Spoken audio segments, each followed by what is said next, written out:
I know. Good news, we go long. Bad news, we go short. Well, absolutely not. Today, we're going to go over how to utilize the good news and bad news and how to profit out of them in day trading and swing trading. Let's dive right into it.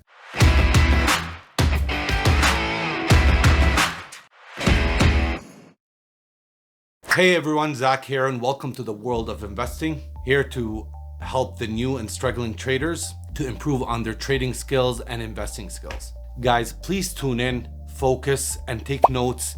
This is a very, very important lesson. Let's get two things out of the way before we structure this video. The first thing, good news does not mean you go long and bad news means you go short. No, good news, bad news means volatility, and volatility means opportunity. That's the first thing. Second, because we're going to use market cap a lot, market cap is the value of the company, and you determine that by multiplying the share price by the outstanding shares. Outstanding shares means the shares that the company issued, including insider shares, shareholder shares, investor shares, and float shares available for trading, which is the float. Remember the word float, we're going to be using it later. It's the shares that's available for trading. As known, small market cap companies are companies that are worth $2 billion and less. So take the outstanding shares, multiply it by the share price, and you'll get your answer. And you will get how much is the market cap for that company. And some websites, they provide you with that information right away. For example, Yahoo Finance, FinFiz. You can even search it on Google.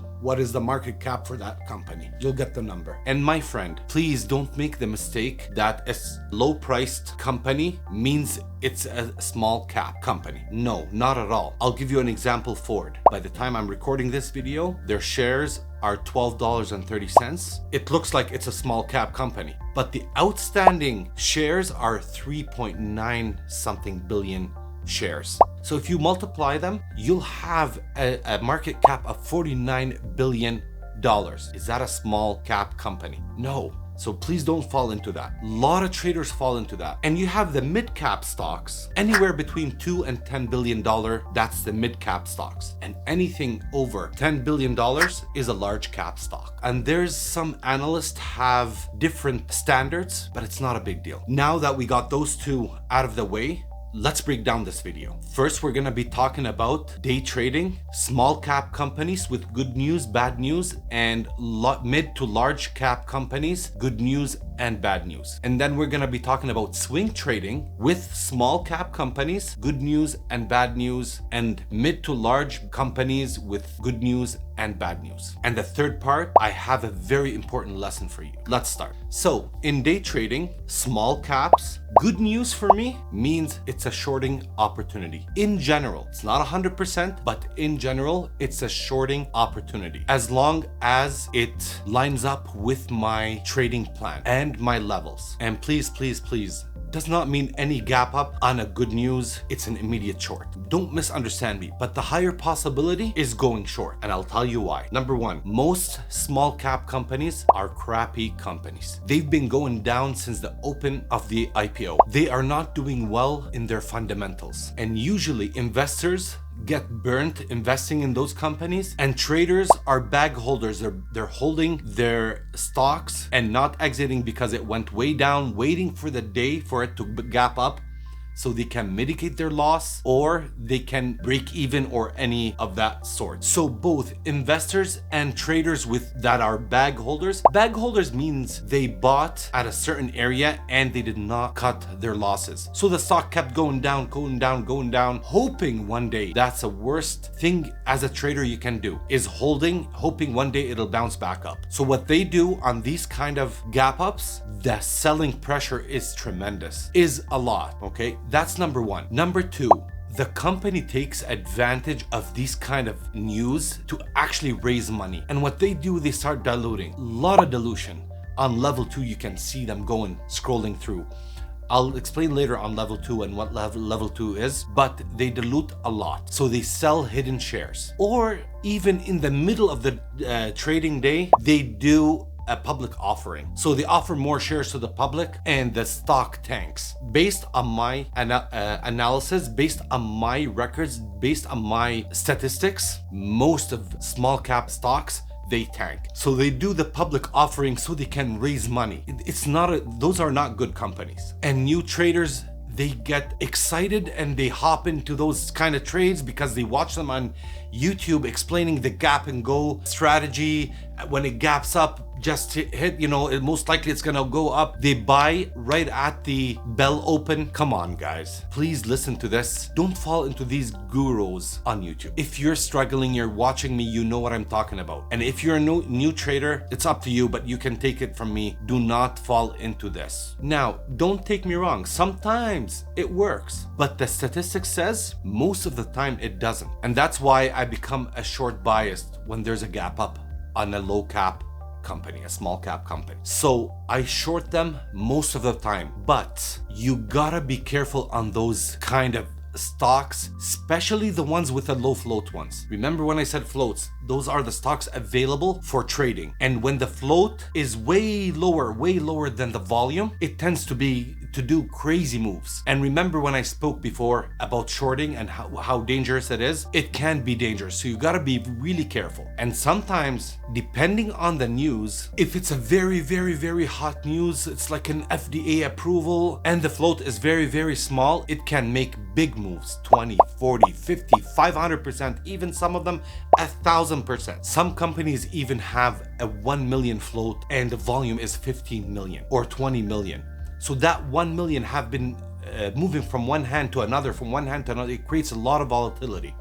So you gotta be careful here, okay? And if you didn't have a good grasp about the danger in that, my friend, go watch a video that I made a month ago or so. It's called How I Trade in All Market Conditions. I'll leave a link in the description below, and it tells you about the advantages and disadvantages of going long and going short, and you can have a better idea of what I'm talking about. And the second hard thing when you're going short on a small cap, it's very hard to locate. It's very hard to borrow. A lot of brokers, they don't have those shares so you can borrow and go short. So that's one of the disadvantages on small caps when you're going shorts, especially if the stock is hot and there's news on it and it's really high volume. Sometimes it's hard to locate. So on bad news for a small cap in day trading, I also go short because there is no reason for me to go long. In conclusion, for small caps, 80% of the time, 80% I go short, and 20% or even 15 or 10% I go long. And it depends on the setup, it depends on my levels and how do I plan the trade. So let's get to the mid and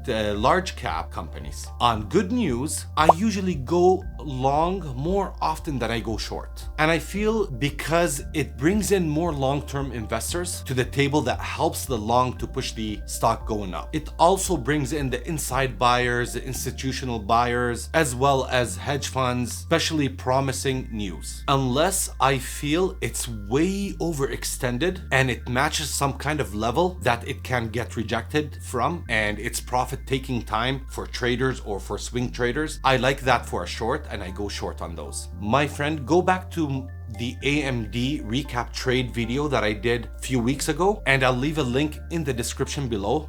The reason I'm telling you, yes, it was a swing trade, but I would explain in that video why I wouldn't go long at the end of the video. It got way overextended, and that's why I wouldn't go even long. I would actually go short as a trade, not as a long term. AMD is a solid company and I love that company and I own it for my long-term investment. And for bad news on mid to large caps, I also go short, especially when it lines up. I make sure it has to line up on my levels and my trade plan. Based on my trade plan, I usually go short on bad news large caps. But whenever there's a bad news or the stock is pulling back, I do really good trades on those. I tend to keep them on my back burner for my swing trades. On bad news, I'd short the stock that day as a day trade, but I'll keep them in the back burner. Again, go watch the AMD recap and you'll see a lot of lessons in there. And why do you think it works for me a lot when there's a bad news and I put it in the back burner in order for me to find a proper entry?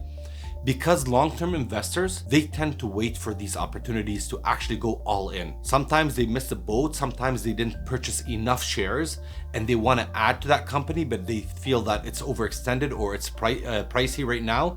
And especially when a company with a good fundamentals, they wait for it to pull back to certain levels. I ride the trade with them all the way up. So now let's talk about swing trading. For swing trading, for small caps, I rarely ever trade them for swing. Neither to the long nor to the short. And here's the reasons. They are crappy companies in general. They're really volatile. There's lots of dilutions. There's lots of bag holders. And there's a lot of manipulation that happens in the small cap world, in the trading world after hours, that causes the stock to go up and down. And yes, the SEC, the police, they don't catch them. They don't stop it. It always happens and nothing we can do about it. That's why I don't even trust them. I've lost a lot of money. I'm telling you from experience. I've tried to swing trade small caps and I've done it a few times and I've made good money in a few of them, but the majority of the trades are losing trades and it's a mess and I stay out of it. And the only time that I might swing trade a small cap is that I've day traded it and